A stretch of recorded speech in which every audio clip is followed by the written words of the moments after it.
The purpose of this video is to create dialogue on emotional protection that can be taught to all people of all color. This includes Asians, not just black and brown.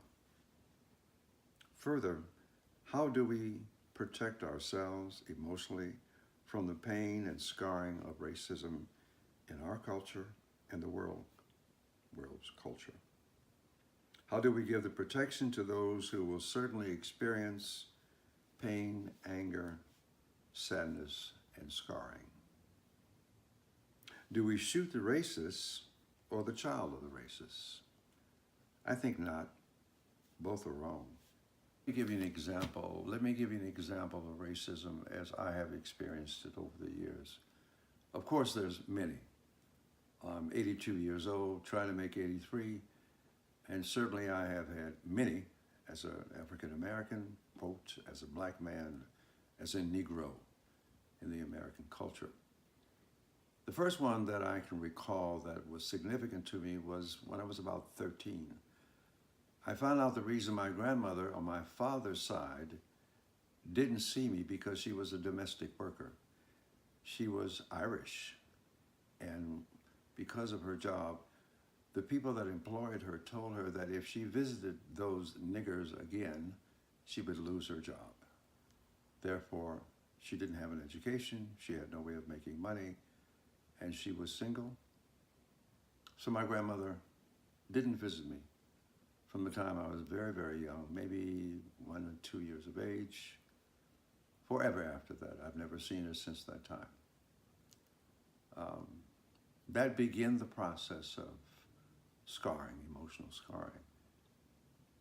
And it also, I think, gives us an idea of how racism, even when you don't see it, it's not pointed directly at you, affects your entire life. Here's a portion of my growing up, a family member.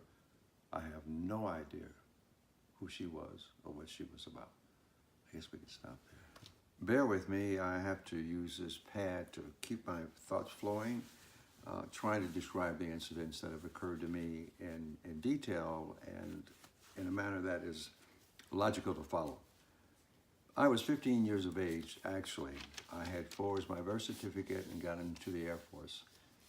I was in San Antonio, Texas, on a day off from the base, walking down the street, and in my path was a white man coming towards me. He was with a woman, and she too was white.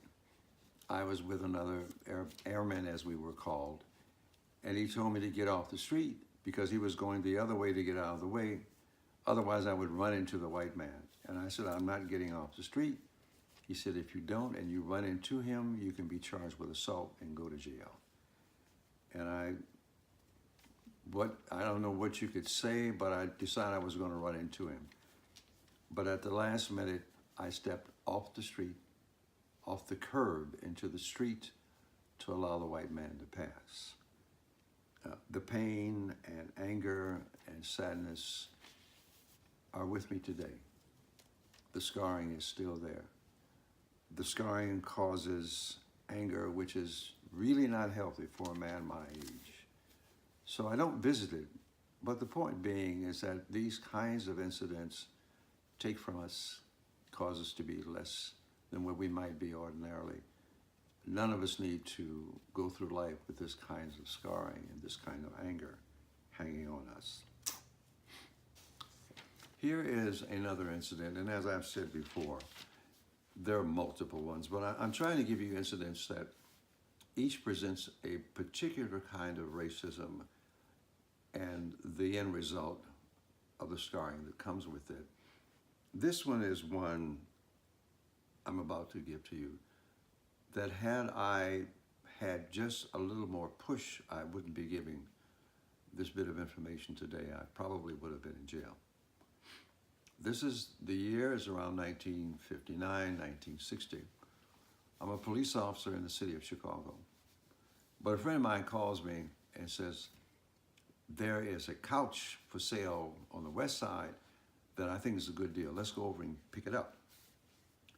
So my friend, myself, and another person get into a truck and we drive over to the address on the west side.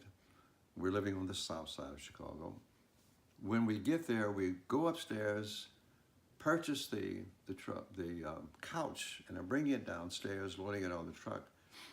When a car comes up beside us, there's 4 white men in it, young men. And one of them shouts and says, "Nigga, what are you doing over here?" I said, at that point, I pull my gun, point the gun at the man, and tell him to get the fuck away from my presence. My hand, my trigger, my finger is on the trigger. And I wonder if I had been pushed a little further, if I would have pulled the trigger on this man. And of course, what would have happened would I would have ended up in jail and possibly for life.